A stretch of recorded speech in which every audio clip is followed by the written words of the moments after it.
네. 성경 꿰뚫기 시작하겠습니다.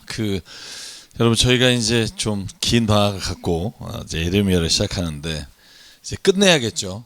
이제 아마 52장까지인데 이제 37장을 이제 우리 오늘 시작하겠습니다. 37장 기억나시나요? 아마 안 나시는 분들이 큰데 제가 바벨로니아 느부갓네살 왕이 이제 유대 땅을 쳐들어올 때 사람들이 바벨로니아에게 항복하라는 예레미야 말을 이제 순종하지 않습니다.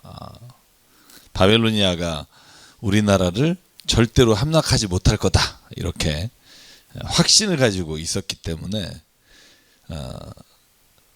예레미야의 말에 귀를 기울이지 않고 있었는데 제가 37장을 말씀드리면서 그때 그런 얘기 드렸어요. 사람들은 자기들이 원하는 것을 하나님의 뜻이라고 착각하는 경우가 있다. 그래서 제가 특별히 보면 신앙이 오래된 사람일수록 자기가 가지고 있는 확신이 하나님이 원하시는 것이다 라고 하는 생각을 갖는 사람들이 많기 때문에 우리가 신앙생활을 오래 할수록 조심해야 된다 이런 말씀을 좀 드렸습니다. 여러분 그런 거 있잖아요. 교회 처음 나온 사람이 오히려 하나님께부터 응답을 잘 받는다 이런 생각 드실 때 있으시지 않나요? 근데 교회 생활 좀 오래 하면 오히려 하나님이 기도에 응답 안 하시고 좀 어려움을 주시고 막 고난당하게 하시고 이런 경우가 있다는 얘기 종종 해요. 그래서 가끔 농담으로 그러잖아요. 처음 믿는 사람 옆에 있자. 그래서 그 사람이 아무래도 좀 복을 하나님으로부터 많이 받는다 이런 생각하는데 제가 곰곰이 생각해보면 오히려 반대로 말해서 교회 생활을 처음 하신 분이 순수하기 때문에 그러지 않나라는 생각을 해요. 그러니까 하나님 말씀하신 걸 그대로 믿고 하나님을 두려워하고 내가 뭔가 잘못된 것이 있나 돌이켜보게 되고 근데 신앙생활을 오래 하면 이제 자기 고집이 생기고 신앙에 대한 자기 기준이 생기다 보니까 하나님 말씀이 아니라 자기 생각으로 사람들을 대하고 사람들을 판단하기 시작하고 그래서 오히려 신앙생활을 오래 할수록 정죄하는 게 강해진다라는 생각이 들 때가 참 많아요. 다른 사람들 판단하고. 그래서 교회는 새로운 사람들이 오지 않으면 고인물이 돼서 썩는 경우가 많다. 그래서 교회가 성장하지 않고 질적으로 우리는 굉장히 좋은 것을 추구한다 이렇게 말하는 건 실제로 되게 멋있는 말이기도 하지만 그렇게 보이지만 사실 그렇지 않다. 뭔가 새로운 사람이 와서 하나님의 말씀에 대해서 이렇게 두려움을 가지고 살아가는 모임이 되지 않으면 오히려 고인물들이 서로 더 싸움이 많아지는 경우가 많다. 그런 생각을 하게 되고요. 자, 그래서 지난주에는 저희가 10절까지 말씀을 나눴고 오늘 이제 11절 말씀을 좀 들어가 볼게요. 여러분 11절에 보면 예레미야가 이제 고난당하는 얘기들이 나옵니다. 이제 예루살렘이 멸망당하기 전까지 예레미야가 어떤 고난을 당했는지 이런 이야기들이 여기 이제 쭉 나오게 되는데요. 자, 바벨로니아가 이제 쳐들어왔습니다. 시드기야 왕 9년 때 쳐들어옵니다. 쳐들어와서 예루살렘을 포위하는데 여러분 그때 예레미야는 집안의 상속 문제로 예루살렘을 떠나 베냐민 땅으로 이렇게 가려고 하고 있어요. 베냐민 땅이 예루살렘보다 좀 위쪽에 있잖아요. 그래서 이제 올라가려고 하는데 여러분 베냐민 문에 이르렀을 때 한 수문장이 그러니까 예루살렘 성벽을 지키고 있던 수문장이 누구냐 하면 하나냐의 손자이며 셀레마의 아들인데 그 이름이 이디야라고 하는 사람이에요. 예레미야를 붙잡았어요. 그리고 뭐라고 하냐면 너 지금 바벨로니아에 투항하려고 가는 거지. 너 바벨로니아에 항복하라고 계속 떠들더니 바벨로니아가 쳐들어오니까 바벨로니아에게 투항해서 네 목숨 구하려고 하는 거지 하고 붙잡아요. 근데 여러분 여기 말했지만 예레미야는 집안의 상속 문제로 이제 베냐민으로 가고 있죠. 여러분 이 이야기가 언제 나오죠? 35장쯤에 나오죠. 기억이 안 나시겠지만 왜 하나님이 예레미야에게 에나멜인가 어쨌든 그 숙부 되시는 분에게 땅을 사라. 상징적으로 그렇게 했잖아요. 왜 땅을 사라 그랬죠? 그치. 이 땅을 하나님 회복시키겠다는 증거로 너 망할 나라지만 땅을 사. 그리고 땅을 사는 걸 통해서 하나님이 이 땅을 회복할 거라고 하는 것에 대한 걸 네가 보여줘라고 했잖아요. 그래서 그 땅을 보러 가는 건지 이미 거래는 끝났지만 아니면 또 다른 상속의 문제가 있었는지 우리가 정확히 모르지만 예레미야는 그 일로 인해 베냐민 땅을 가는데 예레미야 고향이 베냐민 땅의 아나돗이라는 곳이잖아요. 자, 그래서 가는데 붙잡혔어요. 그런데 예레미야가 말하는 거죠. 그렇지 않습니다. 나는 바벨로니아에 투항하러 가는 게 아니라 나는 지금 집안의 일을 상속의 문제를 해결하려고 가는 길입니다. 그런데 이리야는 예레미야를 체포해서 끌고 가요. 그래서 어떻게 되냐면 서기관의 집, 서기관 요나단의 관저에 있는 구치소에 감금이 돼요. 참, 그러니까 여러분 세상에 진리를 말하면 어려움을 당할 때가 많아요. 세상은 좀 옳은 얘기하는 사람들이 붙잡힐 확률이 뭔가 고난당한 일이 좀 큽니다. 자, 그래서 지하 감옥에 이제 갇히게 됩니다. 그 전에도 여러분 맞잖아요. 여러분 갇히고 맞고 막 앞으로는 이제 막 우물에 막 빠지게 되고 막 이런 일이 일어납니다. 여러분 읽으셔서 잘 아시겠지만, 그죠? 찔리시면 안 돼요. 읽으셔서 잘 아신 것처럼 이제 고난을 당합니다. 자, 그래서 제가 좀 정리하면, 자, 예레미야가 집안의 상속 문제로 베냐민 땅으로 가는데, 그런데 이제 여호수아 21장에 보면 베냐민 지파가 있는 땅은 아나돗 비롯한 많은 땅들이 본래 예레미야가 집안이 있었던 곳이었기 때문에 가는 거였고, 그런데 이제 지하에 감금이 됩니다. 여러분, 근데 이 감금한 사람이 누구죠? 제사장과 서기관들이에요. 그러니까 여러분 잘 생각해 보면 고난이 외부에서 오는 경우도 있지만 우리 안에서 서로가 서로를 이렇게 시비하고 그리고 서로가 서로를 고소하고 이런 일들이 너무 많죠. 그래서 교회 안에서 보면 믿는 사람들끼리 이런 일이 정말 많다. 그래서 이번 주 설교가 제가 우리가 서로 연약함을 고백하는 교회가 가장 아름답고 가장 좋은 교회다 이런 생각을 좀 하게 되는데, 왜냐하면 서로의 연약함을 드러냈을 때 이것을 어떻게 반응하느냐에 따라서 교회가 건강하냐 아니냐를 알 수 있어요. 그래서 일단 넘어가 보고요. 그래서 37장 마지막에 보면 이렇게 되어 있습니다. 예레미야는 자, 붙잡혀서 어디에 있었죠? 지하 감옥에 있죠.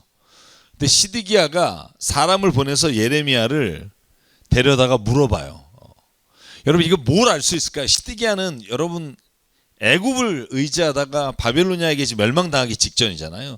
근데 머리에는 무슨 생각이 있냐면 예레미야는 옳은 말을 할 수도 있겠다. 예레미야가 말이 틀리지 않을 수도 있겠는데, 그러니까 은근히 불러다가 이따 39장에 한 번 더 물어봅니다. 이제 37장에도 이렇게 물어봐요. 주님께서 무슨 말씀을 하신 것이 없느냐. 여러분 이런 거 있잖아요. 자기네 밑에 있는 모든 사람들이 안전하다, 평안하다, 절대 예루살렘은 멸망하지 않습니다, 이 말을 하는 거예요. 왜냐하면 왕이 듣기 좋은 말을 하는 거죠. 근데 예레미야는 반대말을 하는 거예요. 아닙니다, 바빌로니아에게 멸망당한다, 차라리 항복을 해라. 그러니까 자기 밑에 있는 사람들의 말을 따라가는데 궁금한 거예요. 예레미야의 말이 혹시 맞으면 어떡하지? 그러니까 불러다가 물어봐요. 그랬더니 주님이 하신 말씀이 있느냐? 있습니다. 그리고 예레미야가 말을 하기 시작합니다. 그런데 여러분 대놓고 말해요. 임금께서는 바벨로니아 왕의 손아귀에 들어갈 겁니다. 여러분 웬만하면 이런 말 못하죠. 왜냐면 왕이 듣기 좋은 말에도 지금 살까 말까인데 왕에다 대놓고 당신은 바벨로니아 손아귀에 들어갈 겁니다, 이렇게 말을 하는 거죠. 그래서 제가 예레미야의 담대함이다, 앞으로 이름을 예레미야 이렇게 정하게 되는데, 그래서 예레미야가 시드기야 고향에게 뭐라고 말하냐면, 제발 임금님, 나를 감옥에 가둔 이유가 뭡니까? 라고 물어봐요.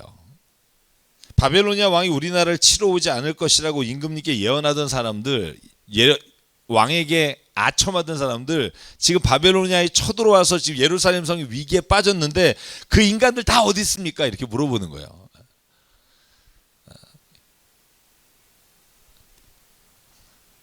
그러니까 이제부터는 제발 저의 소원을 들어주기 바랍니다. 높으신 임금님, 저의 간구를 받아서 저를 다시 서기관 요나단의 집으로 돌려보내지 말아 주십시오. 거기에 가면 난 살아날 수가 없습니다. 왜냐하면 이미 서기관과 대제사장들의 자녀들이 예레미야를 죽이기로 결정했기 때문에 돌아가면 자기 죽은 목숨이니까 제발 이렇게 몰래 불렀으니까 나를 좀 이 왕궁에 있게 해달라. 그러니까 시드기야 어떻게 해요? 돌려보내지 않아요. 그리고 예레미야를 근위대 뜰에 가둬요.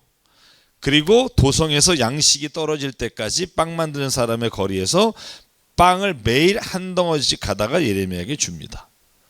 그래서 여러분 처음에는 잡혀간 것이 어디냐면 서기관 요나단의 집에 지하 감옥이었는데 시드기야가 은근히 빼내서 예레미야가 다시 왕궁에 있는 근위대에 지금 붙잡혀서 빵 한 덩이로 지내게 돼요. 자, 이게 지금 37장의 상황입니다. 제가 이거 가지고 좀 말씀을 나누고 싶은 게 뭐냐면 시드기야 왕이 예레미야의 말에 귀를 기울이기 시작해요. 이제부터 이제 39장 가면 더 막 이렇게 물어봐요. 어떻게 될 거냐고. 그런데 상황을 보면 너무 늦었어요. 이미 바벨로니아가 쳐들어와서 예루살렘을 포위하고 있는 상황에 이제 3년 정도 걸리거든요. 3년 정도가 지나면 예루살렘 성이 완전히 멸망이 되고 성벽도 허물어지고 모든 것이 멸망하는 직전에 지금 시드기야는 예레미야의 말에 귀를 기울여요. 그런데 그럼에도 불구하고 말을 듣지는 않아요. 왜냐하면 여전히 주변의 사람들이 무섭기 때문에. 그래서 때를 놓치고 결국 여러분 우리가 잘 아는 것처럼 시드기야는 자기가 보는 앞에서 두 아들이 죽고 눈이 뽑혀서 바벨로니아로 끌려가요. 그게 시드기야의 운명인데, 그래서 제가 여기 좀 묵상하면서 쓴 게 있어요. 그러니까 모든 것엔 때가 있다. 근데 이 때를 놓치면 사실은 우리가 되돌릴 수 없게 되는 일이 너무나 많다. 그래서 우리가 하나님의 때를 보는 눈이 열리게 되면 우리가 그 어려움을 당하지 않을 수가 있다. 네, 여러분 인간은 어려움을 당해야 정신 차린다. 제가 여러분 기분 나쁘라고 하는 말이 아니고 인간이 그래요. 인간이 자기가 진짜 어려움을 당해야만 그때서야 돌이켜요. 그래서 성경에 보면 고난이 유익하다 혹은 광야의 생활이 필요하다라고 말하는 게 뭐냐면 인간이 그래야 깨달아요. 절대로 다른 사람들이 뭔가 잘못해서 어려움을 당하죠. 그걸 통해서 배우는 사람 아무도 없어요. 그래서 유명한 말 있잖아요. 제가 여러분에게 하는 말. 역사학자가 하는 유명한 말은 인간이 역사로부터 배우는 것은 아무것도 배우지 않았다는 것이다. 그렇게 뭔가 어느 민족이 잘못을 하면 그 죄의 대가로 멸망하는 걸 쭉 보여줬음에도 불구하고 절대로 그렇게 해서 돌이키진 않고 자기가 어려움을 당해야 그때서야 돌이키는 게 인간이다. 저와 여러분이 좀 때를 놓치지 않으면 좋겠다. 그런 생각을 합니다. 때를 놓치지 않으려면 매일 깨어 있으라. 예수께서 하신 말씀이 그거잖아요. 마지막 날이 언제입니까? 라고 물어볼 때 예수께서 징조만 말해요. 그때는 이런 징조가 있을 거고 지진이 일어나고 뭐 이런 일이. 근데 이건 늘상 있는 일이거든요. 그러니까 저는 예수님께서 말하는 징조는 어떤 한 지점을 말하는 게 아니라 모든 때에 모든 어려운 순간에 우리가 하나님의 뜻을 따라 살 수 있는 방법은 하나다. 예수께서 뭐라 그래요? 그날이 도적같이 이를 줄 네가 준비하고 있어라. 그러니까 여러분 마태복음 24장이나 마가복음 13장에 종말장이라고 하잖아요. 종말에 대한 기록에 그날에는 뭐 지진이 일어나고 민족과 민족이 다투며 뭐 전쟁이 그치지 않고 그거 갖고 또 장사하는 목사들 있잖아요. 지금 뭐 중동 전쟁을 보면 이게 지금 말세고 뭐 아마겟돈이 어디고 막 헛소리예요. 제가 여러분이 확신하게 만든 헛소리예요. 왜냐하면 만약에 예수님이요 그런 일들이 일어나서 하나님 예수께서 다시 오신다는 말씀을 하시기 위한 그 장면들이라면 여러분 역사에서 이런 일들이 한두 번이 아니에요. 특별히 여러분 그 로마의 그 지진이 일어나서 화산이 폭발해서 여러분 폼페이라는 곳 여러분 그거 한 번쯤은 다 봤을 거냐 다큐멘터리로 그죠? 그거 같은 지진과 화산이 폭발이 어디 있어요? 그럼 그때도 아마 사람들이 말했을 거라고. 이거 예수 오신다. 이거 징조다. 이거 그때 전쟁이 얼마나 많았어요. 근데 예수님 말하려고 하는 건 뭐냐면 그런 징조가 있다는 거니까 그때가 내가 오는 때다라고 말씀하신 다음이 뭐라고 말하냐면 그러나 기억해라 그날과 그때는 아버지만이 하고 날도 모르고 도둑이 오는 것과 같이 임하게 되리니 깨어 있으라 기도하며 지켜라. 이걸 말하려고 하는 거지. 징조와 그 일어나는 일들이 예수께서 오시는 것과 연결되니까 그때가 언제인지 찾아라 이건 아니라니까요. 그날과 그때는 아무도 모른다. 이걸 얘기하고 싶은 거예요. 아무리 지진이 일어나고 전쟁이 일어나고 풍파가 일어난다고 해도 그날과 그때를 우리가 징조를 보고 깨달아서 더 조심해야지라고 해야 되는 거지. 그걸 보고 이때다라고 말하라고 하나님께서 얘기하신 게 아니에요. 근데 정말 여러분 종말팔이 하는 사람이 너무나 많아요. 인터넷 뒤져보면 다 헛소리예요. 뭐 북한이 어쩌고 뭐 소련이 어쩌고 뭐. 물론 여러분 징조라는 건 그런 거예요. 항상 보면서 깨어서 내가 신앙 안에서 하나님이 나에게 오늘 말씀하시는구나라는 걸 깨닫는 건 너무 중요한데, 그 징조 하나하나가 예수님 오신다는 걸 연결시켜서 자기 나름대로 해석하는 건 위험하다. 그래서 하나님의 때를 좀 눈여겨 볼 수 있으면 좋겠고, 이제 38장 넘어갈게요. 자, 예레미야가 위기를 당합니다. 이게 무슨 말이냐면 이제 왕이 안 보냈잖아요. 서기관. 그죠? 요나단한테 안 보냈단 말이에요. 그러니까 찾아와요. 여러분 밧솔이라는 사람이 기억나시나요? 안 나죠. 지금 예레미야가 얼마나 오래 했는데. 예레미야 20장에 보면 밧솔이 예레미야가 이런 바벨론에게 멸망한다는 얘기를 하고 다니니까 데려다가 매로 치고 감옥에 가뒀던 인간이에요. 이 인간이 다시 왕에게 찾아와서, 자, 예레미야가 한 말을 내가 들었습니다. 그러니 왕이요, 이 예레미야 살려두면 안 됩니다요.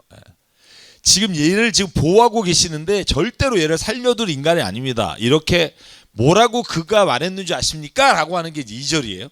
자, 예레미야가 이렇게 말했습니다. 주가 말한다. 이 도성 안에 머물러 있는 사람은 전쟁이나 기근이나 연병으로 죽을 것이다. 그러나 바벨로니아 군인들에게 나가서 항복하는 사람은 죽지 않을 것이다. 적어도 자기 목숨만은 건질 것이며 계속 살아남게 될 것이다. 나 주가 말한다. 이 도성은 반드시 바벨로니아 왕의 군대에 넘어간다. 그들이 도성을 점령한다. 이렇게 예레미야가 말했습니다. 얼마나 위험한 말입니까? 그러니까 대신들이 왕에게 이렇게 말합니다. 이 사람은 사형에 처해야 합니다. 살려두면 안 됩니다. 다 이 사람이 어떤 사람들이 하나님의 사람들이에요. 다 성전에서 제사장이라고 성전에 일을 하는 사람들인데 예레미야의 말이 귀에 거슬리는 거예요. 왜냐하면 자기네들과 다르니까. 교회 안에서요, 내 생각과 다른 얘기를 하는 사람이 있을 때 그것이 진리와 복음에 벗어나지 않으면 귀를 기울여야 한다고 생각해요. 왜냐하면 하나님이 나와 다른 생각을 가진 사람을 통해서도 나에게 말씀하실 때가 있다는 거예요. 근데 그러지 않죠. 우리는 이제 누가 뭐 무슨 소리 하면 우리하고 다른 얘기하면 야야 뭐 해봐, 야 왜 저러냐 목사님 쟤 때문에 못하게 뭐 이런 거잖아요, 그죠? 근데 얘네가 똑같은 거예요. 왕에게 사형시키십시오. 그가 이런 말을 해서 아직도 이 도성의 군인들이 사기가 떨어집니다. 이 사람은 참으로 이 백성의 평안을 구하지 않고 재앙을 재촉합니다. 근데 이 말이 지금 왜곡된 거 아시죠? 예레미야 이렇게 말한 적이 없어요. 그러니까 우리가 하나님의 말씀을 따라서 바벨로니아와 친교를 먼저 친화를 맺으라는 거예요. 그러면 우리가 멸망당하지 않을 것이다라고 말했지, 전쟁에 나가서 항복하는 사람만 목숨을 건질 거다 이렇게 말하지 않았단 말이에요. 여러분 근데 시드기야 왕이 뭐래요? 참 이 인간은요 정말 제가 보면 시드기야 왕 11년에 멸망하잖아요. 근데 멸망할 만해요. 왜냐하면 계속 왔다 갔다 해. 사람 말에 따라. 이렇게 말하니까 자기 거기 궁정에 뒀던데 뭐라 하냐면 여기에 있으니까 죽이든 살리든 마음대로 하셔. 내가 무슨 힘 있다고 그대들에게 반대를 하겠어. 그죠? 이러니까 안 되는 거예요. 여러분 이걸 결정할 수 있는 게 왕인데, 왕이 이 사람들한테 예레미야 알아서 해라 그러고 자기는 뒤로 빠져요. 여러분 제가 여기다가 뭐라고 썼냐면, 지도자란 어려울 때 결단을 내리는 사람이 지도자라고 생각해요. 오히려 유하지만 중요한 순간에는 복음 안에서 결단하고 진리에 머물러야 되는 게 저는 지도자라고 생각해요. 만약에 이런 시드기야 왕과 같이 활동을 한다면 저는 사실은 망할 수밖에 없다. 그래서 시드기야 처벌을 옮기잖아요. 그 다음 일이 되게 웃겨요. 한번 다음 얘기를 보면 되겠지만, 그래서 여러분 세상에는요 모든 사람에게 하나님이 달란트를 주셨어요. 근데 자기에게 주신 달란트 자리에서 최선을 다하지 않으면 저는 질서가 무너지고 하나님의 뜻을 이루어갈 수 없다고 생각해요. 그래서 각자가 맡은 일에 최선을 다하는 것이 가장 아름다운 것이고, 그래서 고린도서 12장, 로마서 12장, 에베소 4장 말씀에 보면 우리가 은사라는 단어가 나오잖아요. 그리고 은사를 맡은 자가 가장 최선을 다할 때 고요가 가장 아름답다. 자, 그래서 어쨌든 자, 그렇게 말했으니까 시드기가 네가 알아서 해라. 그러니까 걔네들이 예레미야를 잡아다가 어떻게 하죠? 여러분 읽으셔서 너무나 잘 알겠지만 어디에다 넣어요? 네, 웅덩이에 쳐박아 봐요. 근데 이게 우물이란 말이에요. 우물. 그런데 물이 없어서 진흙탕이에요. 그러니까 예레미야가 빠졌는데 진흙에 빠진 거예요. 원래 우물인데 물이 없어요. 그러다 보니까 진흙에 빠져 있는 거예요. 여러분, 그런데 여러분 이렇게 시드기야가 애매한 입장을 취할 때 에디오피아 사람 환관인데, 환관은 내시란 뜻이에요. 에디오피아는 대부분 내시라고 돼 있어요. 여러분, 그래서 기억나시나요? 빌립비 복음 전할 때 예레미야의 내시가 이사야를 읽다가 이해를 못하니까 와서 막 물어보니까 세례를 베풀잖아요. 거기도 이디오피아의 내시입니다. 그러니까 환관이라고 하는 게 둘 중에 하나예요. 원래 official, 그러니까 관리라는 뜻도 있고 내시라는 뜻도 있는데 이디오피아 관련돼서는 내시라고 번역하는 게 아마 가장 맞을 거다 이렇게 생각하고요. 자, 에벤멜렉이라는 뜻이 왕의 종이라는 뜻이에요. 자, 에벤멜렉이라고 하는 사람이 시드기야를 찾아가요. 자, 여기에 저는 퀘스천이긴 합니다. 일단 내용을 볼게요. 자, 예레미야가 물 우덩이에 빠졌다는 걸 듣고 왕에게 찾아가서 이렇게 물어봐요. 높으신 왕이요, 저 사람들이 예언자 예레미야에게 한 일은 모두 악한 일입니다. 그들이 예레미야를 웅덩이 속에 집어넣었으니 그가 그 속에서 굶어 죽게 될 겁니다. 이러면 안 됩니다. 성 안에 더 이상 먹을 것이 없습니다. 그때 왕은 에디오피아 사람 에벳멜렉에게 이렇게 명했다. 너는 여기 있는 군인들 가운데 30명을 데려다가 예레미야를 건져내라.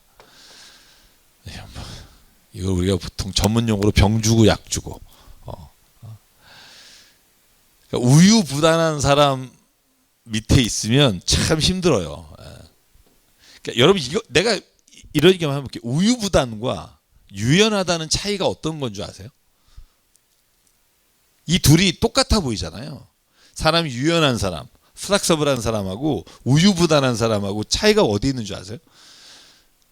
이걸 명확히 알아야 우리가 우유부단한 사람인지 아니면 유한 사람인지를 구분할 수 있어요. 이랬다 저랬다가 우유부단이에요. 그죠? 근데 유연한 사람은 이랬다 저랬다 해요. 그죠? 유연하니까 당신 말도 옳고 당신 말도 옳아요. 그럼 이렇게 합시다 해요. 근데 우유부단한 사람하고 유연한 사람은 다르잖아요. 우리가 갖고 있는 뜻이. 그죠? 똑같아요? 그 인간이 그 인간이에요. 나쁜 일에도 동조하는 거. 그것도 있고. 네. 또 뭐가 차이가 있을 거 아니에요. 권위주의와 권위적인 거 다르잖아요. 권위 있는 사람과 권위주의적인 사람이 다르잖아요. 차이가 뭐죠? 권위주의적인 사람은 다 비슷한 맥락이에요. 이 한 가지의 기준점이 저는 있어야 된다고 봐요. 그 기준이 뭐죠?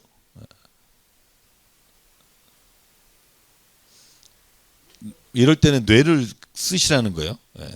뇌를, 뭐라고요?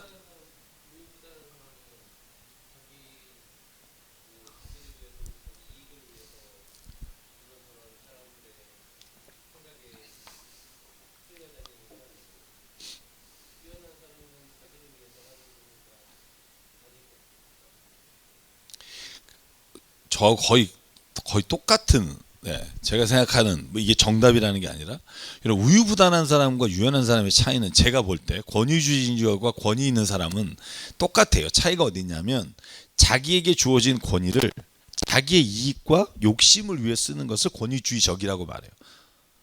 우유부단한 사람은 어떤 사람이냐면 유연한 사람이나 우유부단한 사람이나 겉으로 보기에는 이랬다 저랬다 하는 것 같아요. 근데 차이가 어디 있냐면 자기가 어떤 일에 대해서 책임을 지거나 자기가 어떤 일에 대해서 결정하는 것에 대해서 자기가 어떤 일을 했다는 것을 인정하고 책임을 지고, 지금 이원직 집사님 말하는 것처럼 자기의 유익이나 욕심이 아니라 어떤 것이 옳은 것인가를 판단하기 위해서 우리가 결정을 하는 것과 나의 유익과 욕심을 위해 결정하는 것 차이가 우유부단한 것과 유연한 사람의 차이라고 생각해요.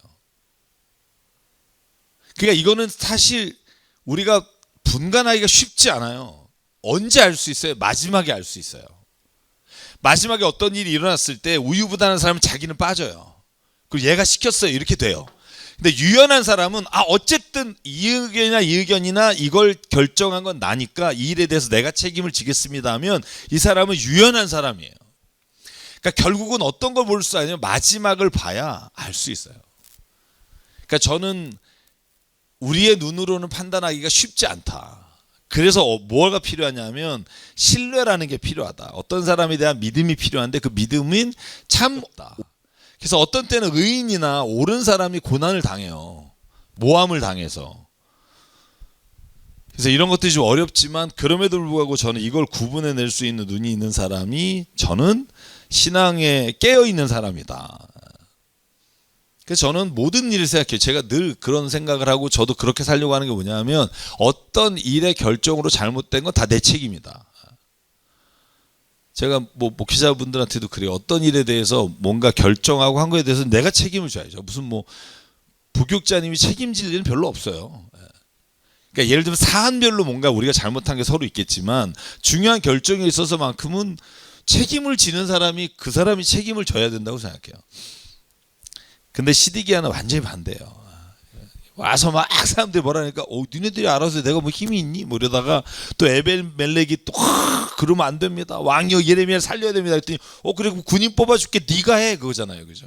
그래서 만약에 이게 안 되면은 제가 그랬어 이런 심산이잖아요. 이거 지금 딱 보면 알잖아요. 그죠? 딱 보면 알죠.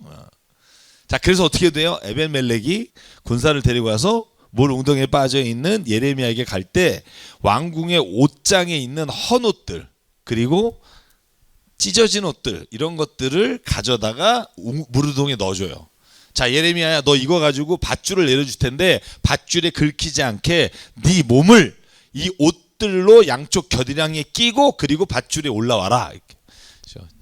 여러분 에벤멜렉이 이렇게 함으로 인해 39장에 보면 하나님이 이 사람을 구원하시는 일이 일어나요. 여러분 성경에 보면 이따 합시다. 어쨌든 그래서 밧줄을 끌어당겨서 예레미야를 물 웅덩이 속에서 끌어내요. 그래서 예레미야가 어디로 가냐면 근위대 뜰 안에 다시 들어가서 지내게 돼요. 자 시드기야 왕이 사람을 보내서 또 예레미야를 불러요. 물어볼 게 있다. 참 이러니까 나라가 망하는 거예요. 저는 우리나라도 고종 황제와 그죠? 우리 나라가 망할 때 이 우유부단한 사람들이 거기 항상 있어요.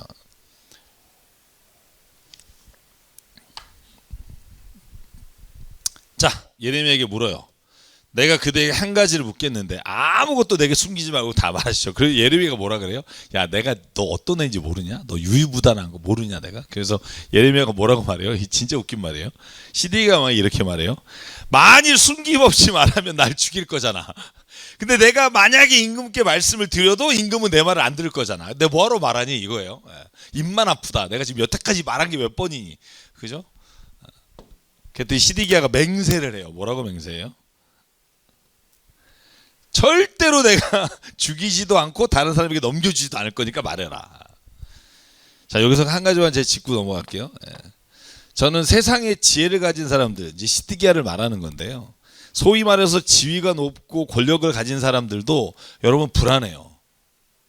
여러분 왜 우리가 그런 말 하죠? 이단에 빠진 사람 중에 교수도 있다며 뭐 어디 대기업 회장도 있다며 왜 그런 애들이 그런 데 빠져 막 이런 얘기 한단 말이에요. 심지어 목사도 있다며 막 이런단 말이에요. 왜 그럴까요? 지위가 높고 가진 권력이 많을수록 불안해요. 그러니까 여러분 항상 왕이나 아니면 고려시대나 조선시대에 여러분 왕궁 안에 누가 있는 줄 알아요? 무당이 있어요. 그리고 꼭 자기의 미래를 이렇게 예견하고 예언하는 사람들을 꼭 데리고 다녀요. 왜? 인생이라는 게 자기 생각대로 안 된단 말이에요. 그리고 권력이 있다고 해서 내가 불릴 수는 있지만 내가 권력 안에서 행할 수 있는 것 이상의 문제, 내가 죽고 사는 문제, 아니면 내가 뭔가 어떤 일이 갑자기 애군이 있다는 문제들은 내가 결정할 수 있는 게 아니란 말이에요. 그 뭐가 되냐면 불안해지는 거예요. 제가 여러분에게 그런 얘기 했잖아요. 에릭 프롬이 쓴 자유로부터의 도피라는 말이 그 책을 읽어보면 그런 거죠. 자유가 주어지면 인간은 막 자유민주주의 굉장히 좋은 말인 것 같잖아요. 자유가 있고 그다음 민주적인 절차를 통해서 우리가 정치를 해나가는 자유민주주의가 우리나라의 근간이다. 뭐 이거 가지고 요즘 막 논란이 많은데 여러분 이거 다 미안해요. 헛소리예요. 죄송해요. 오늘 헛소리란 말을 많이 하네. 자유가 주어지면 행복하다고요. 천만의 말씀. 어느 정도까지는 행복해요. 자유가 주어지죠. 왜냐하면 아빠가 나를 억압하다가 10시까지 들어와 이러다 12시까지 들어가게 되면 자유가 넓어지면 행복하죠. 아씨 오늘 저녁에 뭐 또 놀다가 뭐 그죠? 근데 여러분 이거 네 마음대로 해 이제 이렇게 돼요? 그러면 불안해요. 왜냐하면 내가 새벽 5시까지 놀 수 있어서 너무 좋은데 내가 새벽 5시까지 7시까지 놀면서 내 인생에 대한 준비가 안 되거나 내가 결정할 수 있는 문제를 넘어가는 문제가 생기면 이제 자유가 내게는 속박이 돼요. 그럼 사도 바울이 왜 너의 자유함으로 인해 네가 죄를 더 지냐고 하냐면 성경에 두 가지예요. 자유가 진리가 너희를 자유케 하리라라는 말과 자유가 주어지면 너가 죄의 종이 될 거다라는 두 가지 말이 있어요. 여러분 왜 그런 줄 아세요? 자유라는 게 하나님을 떠난 자유는 죄로 갈 가능성이 커요. 왜냐하면 주어진 자유를 어떻게 사용해야 될지를 모르는 사람에게 자유가 주어지면 불안한 거예요. 그래서 여러분 알랭드 보통이라는 사람이 쓴 책 중에 불안이라는 책이 있어요. 가장 유명한 작가 중에 하나잖아요. 근데 그 사람이 쓴 게 뭐예요? 불안이란 공포나 아니면 두려움과 다르다. 공포와 두려움은 대상이 있다는 거예요. 귀신 뭐 이런 거. 근데 불안은 대상이 없어요. anxiety라고 하는 단어가 뭐냐면 그냥 뭔가 왠지 오늘 안 좋은 일이 있을 것 같고 막 이런 불안함이에요. 그냥 이게 어디서부터 오냐? 자유에서 온다고 봐요. 그러니까 이 자유가 왜 불안을 가져오냐면 내게 결정할 수 있는 자유가 있는데 결정을 책임질 만한 권한이 없다니까요. 인간에게. 내가 자유롭게 선택한 게 내가 모든 걸 컨트롤할 수 있어. 그러면 내가 자유가 불안하지 않아요. 내가 모든 걸 할 수 있으니까. 그런데 내가 자유롭게 나는데 그 일의 결과에 대해서는 내가 책임질 수가 없기 때문에 불안한 거예요. 제가 다시 말하지만 그래서 시드기야는요. 자기가 많은 사람들이 바벨론에게 멸망당하지 않는다는 말을 듣고 그리고 내가 그래 평안하다라고 말은 하지만 불안한 거예요. 왜? 이 문제에 관한 한 내가 자기 영역이 아니란 말이에요. 자기가 어떻게 해결할 수 있는 게 아니에요. 바벨로니아 왕이 쳐들어와서 예루살렘 성을 멸망시키는 거는 내가 결정할 수 있는 문제가 아니고 상대방이 결정할 수 있는 문제잖아요. 그 불안한 거예요. 그러니까 불러다가 물어요. 제가 여기다 그 생각을 좀 썼어요. 여러분 시드기야도 예레미야를 불러다가 계속 물어보잖아요. 근데 세상 사람들도 그런 거예요. 똑똑해 보이고 미래를 다 알 것 같고 가진 게 많아도 불안해요. 그러니까 항상 예수님 믿는 사람에게 물어봐요. 소망에 관해서 묻는 자에게 대답할 것을 준비하라. 이게 바울의 말이잖아요. 왜냐하면 야 천국이 어디 있어? 지옥이 어디 있어? 너 나가라 이러고 나서 집에 가서 생각해 보면 있으면 어떡하지? 여러분 이 생각이 안 떠오르겠어요? 100% 떠오릅니다. 제가 대화를 해보면 지옥이 어디 있어? 아이고 믿는 것들 니네들이나 다 가라. 근데 그리고 집에 가서 곰곰이 생각해보면 있으면 어떡하지? 이게 인간이 가지고 있는 궁극적 질문이에요. 나는 어디로부터 와서 어디로 가지? 여기에 대한 대답은 아무도 없기 때문에 굉장히 확신에 찬 것 같지만 어느 날 한순간에 내 사랑하는 자녀와 사랑하는 남편, 사랑하는 아내가 내가 생각지도 못한 질병이 닥치거나 어려움이 닥치잖아요. 이게 맞나? 내가 지금 이렇게 사는 게 맞나? 라는 질문이 끊임없이 와요. 그래서 우리에게 언젠가 물어본다. 야 진짜 내가 한번 물어볼게. 예수님 믿으면 마음 편하니? 뭐 이렇게 물어본다니까요. 왜냐하면 자기는 지금 누리고 있는 게 많은데 불안하단 말이에요. 시드기야가 그런 거예요. 시드기야가 권력 있고 다 있고 나라를 위하지만 결국은 자기가 할 수 있는 범위를 넘어가는 일에 관한 거니까 계속 예레미야에게 물어보는 거예요. 내가 물어볼게. 내가 너 안에 찍게. 여러분 그랬더니 뭐라 그래요? 담대하게 말합니다. 시드기야 왕이 이제 내가 사람들에게 안 넘겨줄게 죽이지도 않을게. 그러니까 예레미야가 말을 해요. 이렇게 말합니다. 대놓고 주 만군의 하나님 이스라엘 하나님이 임금에게 말합니다. 너는 바벨로니아 왕의 고관들에게 항복해야 한다. 그러면 너는 목숨을 구할 것이고 이 도성은 불에 타지 않을 거야. 그리고 너와 너의 집안이 살아남을 거다. 그러나 네가 바벨론 왕의 고관들에게 항복하지 않으면 도성은 바벨로니아 군대 손에 넘어가고 그들은 도성에 불을 지를 것이고 너는 그들의 손에서 벗어날 수 없을 거다. 여러분 이러면 만약 이렇게 계속 물어봤는데 예레미야가 똑같은 말 그래? 야, 한번 바벨로니아 왕을 만나보자. 이렇게 돼야 맞는 거예요. 근데 뭐라 그래요? 바벨로니아에게 투항한 유대 사람들이 둘이 없어. 바벨로니아 군대가 나를 그들의 손에 넘겨주면 그들이 나를 학대할지 모르지 않소. 그러니까 지금 참 교회 다니면서 이런 분들 많이 만나요.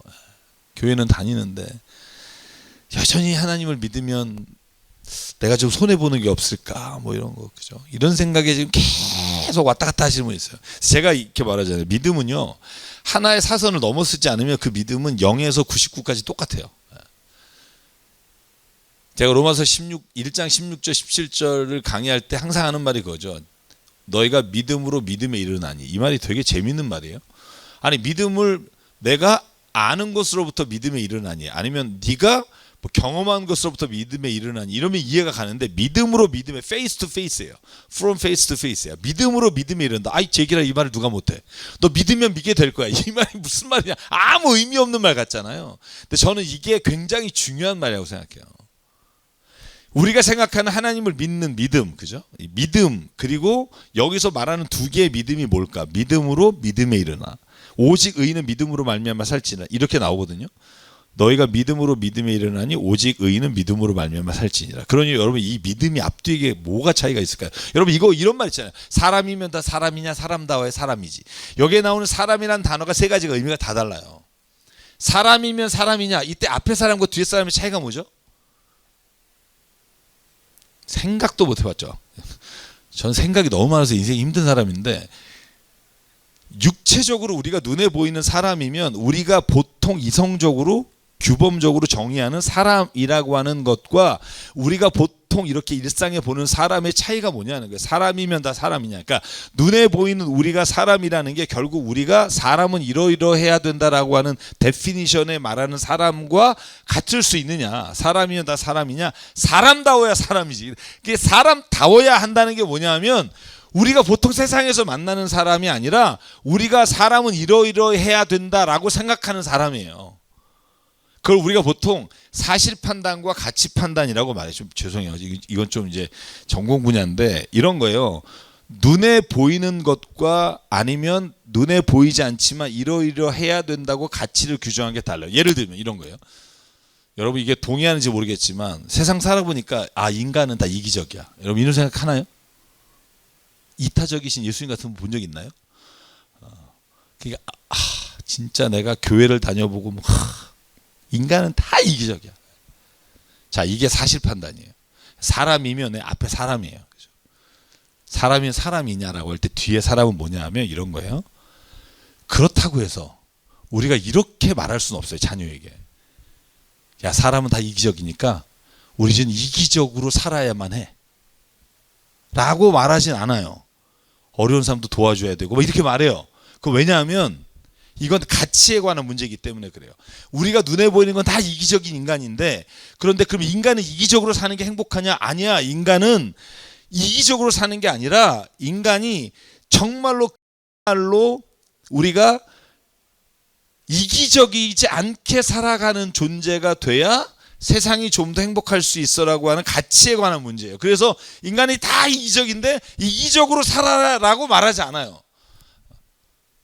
이거에서 앞에 거는 사실 판단이에요. 사실을 보니까 다 그런데 가치적으로 봤을 때는, 가치 판단으로 볼 때 그래도 이기적으로 살면 안 돼. 서로 돕고 살아야 돼.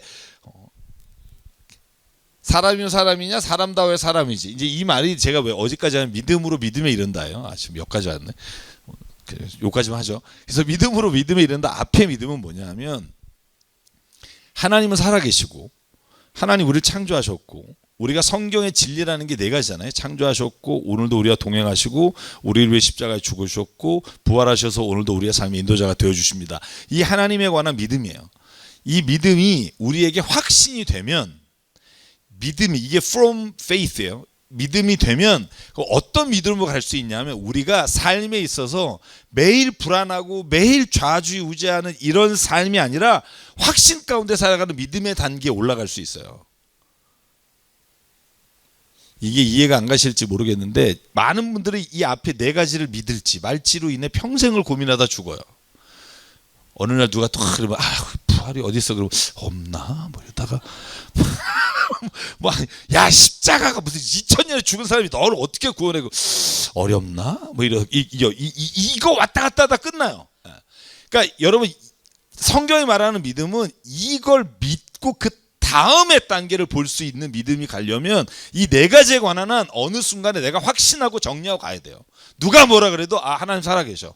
나를 창조하셨어. 이것만큼 변함이 없어. 오늘도 나에게 십자가의 죽으심으로 내 모든 죄, 내가 이길 수 없는 죄의 문제를 해결하셨고, 나는 죽음 이후에, 어제도 제가 어떤 사람, 교회 안 다니는 사람하고 얘기하다가 부활이 어디 있어요? 막 이러길래 나도 부활 못 믿어 그랬어요. 그랬더니 목사가 부활을 못 믿어. 그래서 나는 이거 내가 본 게 아니기 때문에 뭐라고 말할 수가 없어. 그런데 나는 부활이라는 게 있어야만 한다고 생각해. 내가 있기 때문에 뭐 내가 본 적이 없잖아. 나는 예수님이 하신 말씀을 믿어. 그리고 부활이라는 게 있어야만 하는데, 있어야만 한다는 의미가 뭐냐 하면, 나는 제가 장례식장에서 늘 하는 것처럼, 나는 애들이 뱃속에서, 엄마 뱃속에서 10달 동안 있는 동안 바깥에서 엄마 아빠가 빨간색 분홍색 옷을 사놓고 빨리 나와라 내 사랑하는 딸아, 뭐 이걸 내가 뱃속 안에서 내가 알 길이 없잖아요. 마찬가지로 이 세상에 살아가는 우리가 부활을 아는 사람은 단 한 명도 없어요. 저는 부활을 안다고 하는 사람은 거짓말하는 거예요. 왜냐하면 부활은 아무도 모른다고 예수께서 말했고, 다만 여러분 요한복음 14장에 뭐라 그래요? 내가 이제 천국을 예비하러 간다. 그리고 내가 다시 올 텐데 그때는 너희가 걱정하지 마. 내가 그 예비한 곳에 너희를 데리러 갈 거야. 근데 이거는 예수님밖에 없어요. 뭐 나사로가 부활했다? 세상에 나사로가 무슨 부활해요? 재생한 거지. 나사로가 부활했다는 건 죽음을 이기고 죽음 이후에 하나님의 나라에 갔다 와야 이게 부활이에요. 나사로는요 3일 동안 기절했다 깨어났든가, 이건 재생, 다시 산 거지 부활이 아니라, resurrection이라는 단어가 아니라니까요. 사람들이 착각해요. 아무도 부활해 본 사람은 없어요. 뭐 임사 체험했다? 죽음의 뭐 터널이잖아. 빛이 있었고 뭐 빛이 있는데 하나님이 나를 만나줬고, 이건 부활 아니에요. 저는 그게 임사체험이라는 게, 저는 뭐 사신이 아니냐를 떠나서 사람이 죽음의 길을 건너갔다가 왔다, 뭐 나름대로는 뭐 본인이 그렇다니까 뭐 인정할 건 하자 뭐 이럴 수 있는데, 예수께서 말하는 부활은 전적으로 우리가 하나님의 창조 안에서 우리의 육신의 장박을 벗고 하나님의 나라에 임하는 거예요. 여러분, 애가 10달 뱃속에 있다가 나왔다가 다시 들어갔다 또 나올 수 있나요? 불가능하잖아. 이건 경험해 본 사람이 없다니까요. 제가 가끔 농담으로 뭐 내가 엄마 뱃속에 있을 때 뭐 맨날 새끼손가락을 물고 있었고 막 내 기억에는 어두웠던 기억이 나고, 뭐 이거 다 뻥이잖아요. 여러분, 내가 그냥 뻥을 하는 거지 누가 기억을 해 그걸. 마찬가지예요. 여러분, 죽음 이후의 부활의 사건은 예수님밖에 없어요. 그래서 우리가 예수님을 믿는 거지 부활을 믿는 게 아니에요. 부활이 어떠느냐 나한테 물어보면 난 몰라요. 예수님도 얘기한 게 없고, 심지어 바울도 얘기한 게 없어요. 3층 천에 올라가 봤는데 이건 환상 가운데 갔다 온 건데 내가 말할 게 없다. 왜냐하면 내가 자만해질까 봐 난 말하지 않겠다. 그게 끝이라니까요. 제가 정말 드리고 싶은 말은 뭐냐 하면, 하나님이 살아계시고 하나님이 우리의 모든 삶의 자리에 동행하시고, 그리고 십자가에서 구원해 주시고 부활하셨습니다. 이걸 그냥 내가 믿음과 확신으로 딛고 가자고요. 그러면 보이는 게 있어요. 계속 여기서 왔다 갔다 하는 사람은 그 위에 믿음을 못 봐요.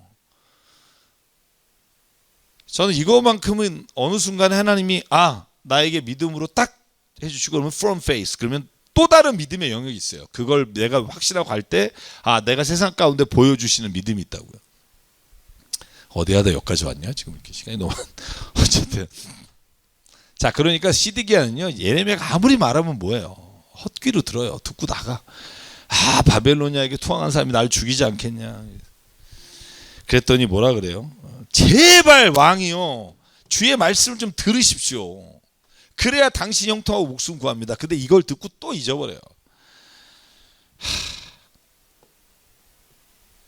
그랬더니 임금이 항복하기를 거부하시면 주님께서 저에게 보여주신 일이 일어날 겁니다. 보여주신 일이 뭐예요? 모든 예루살렘 성이 불타고 다 죽고 왕도 끌려가고 이런 일들이 일어날 겁니다.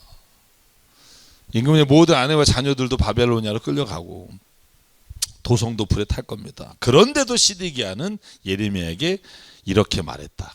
참 이런 사람하고 있으면 힘들어요. 입만 아프다 이런 거죠. 이런 이야기를 아무에게도 하지 마십시오. 그렇지 않으면 당신이 죽습니다. 나도 죽고. 나하고 이야기했다는 것들도 얘기하지 마십시오. 그냥 그러면 왕을 왜 만났니 물어보면 서기관의 집에서 있으면 내가 죽을지 모르니까 왕이여 나를 여기 있게 해주십시오라고 말하려고 왔습니다라고 말하라. 그리고는 결코 얘기 안 해요. 시드기야는. 그리고 두 눈이 뽑혀요. 39장에 가면. 그 일이 이제 일어나요. 그러니까 그대는 요나단의 집으로 돌아가면 죽게 되니까 여기에 있게 해달라고 임금에게 간청했다고 오늘 만나서 얘기한 건 그게 다라고 말하라. 그죠? 여러분 진리를 두려워하는 사람은 이래요. 진리가 옳은 것을 알았으면 그 진리대로 살아가면 되는데 진리가 옳은 것을 알면서도 사람들의 눈이 두려워서 계속 이렇게 숨기고 산단 말이죠. 그러니까 어떻게 돼요? 결국은 망해요. 그래서 제가 오늘 38장까지 하죠. 8장까지 하는데 시드기야의 말을 듣고 하나님을 두려워하는 진리편에 쓴 게 아니라 또 사람들의 눈을 의식해서 예레미야에게 말하지 마라 이렇게 말해요. 그래서 여러분 불이익을 당할 수도 있고 진리를 말하다 보면 고난을 당할 수도 있는데 그걸 피해가는 길보다 오히려 진리를 따라가다가 주님의 은혜 안에 거하는 삶을 택하는 자가 저는 그리스도인이라고 믿어요. 그래서 끊임없이 진리를 맡은 사람이에요. 저와 여러분은. 그죠? 여러분 우리는 진리를 맡기셨다고 되어 있어요. 요한계시록에 보면 우리를 하나님이 구원하셔서 우리를 진리를 맡은 자로 보내주셨단 말이에요. 그렇기 때문에 저와 여러분이 진리를 전하는 걸 두려워하면 안 되고 저는 예수 믿으세요 막 이렇게 하진 못해요. 그런데 예수 안 믿는 사람하고 얘기할 교회는 많아요. 그럴 때 저는 주저없이 말해요. 나는 예수님 믿는 거 하나님 믿는 게 세상에 제일 잘한 일이라고 생각한다. 내가 다 알아서 그러는 게 아니다. 그런데 나는 하나님을 믿으니까 그때 비로소 이해되는 게 훨씬 많더라. 내가 이해가 돼서 하나님을 믿으면 내가 하나님이지. 이해 못하는 게 있어. 그런데 하나님을 믿으니까 오히려 내가 이해하지 못했던 세상의 것들이 이해가 되는 것, 이게 내게 하나님이 주신 진리의 힘이다.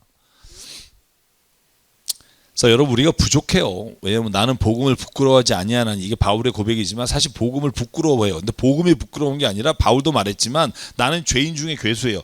바울은 끊임없이 죄를 지니까 그 복음이 마치 부끄러운 것처럼 여겨지지만 바울이 말하는 요지는 이거예요. 내가 사는 게 죄인이고 내가 죄인 중에 괴수같이 사니까 내가 사는 것 때문에 복음이 부끄러워질까 봐 내가 그래서 내 삶이 복음을 가리는 거 아니야? 불안하지만 그러나 그 다음에 이거예요. 나는 복음을 부끄러워하지 않아. 복음은 우리를 구원하신 하나님의 능력이라는 걸 내가 믿기 때문에.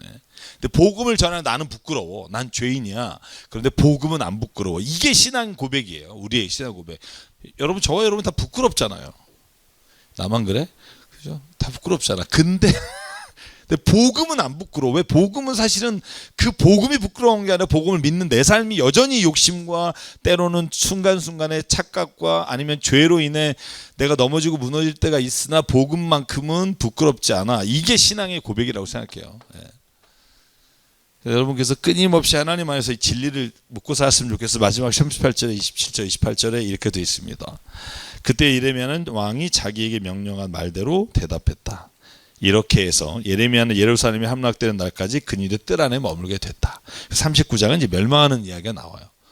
그리고 시드기야가 도망가다 붙잡혀서 눈이 뽑히는 이야기들 나오고 40장, 41장, 42장 이제 뭐 저희가 한 2달이면 끝날 것 같은데 우리 앞으로 좀 뭐 가열차게 예레미야 공부해 나갔으면 좋겠습니다. 오늘 함께해 주셔서 감사하고요. 다음 주에 뵙겠습니다. 샬롬. 샬롬.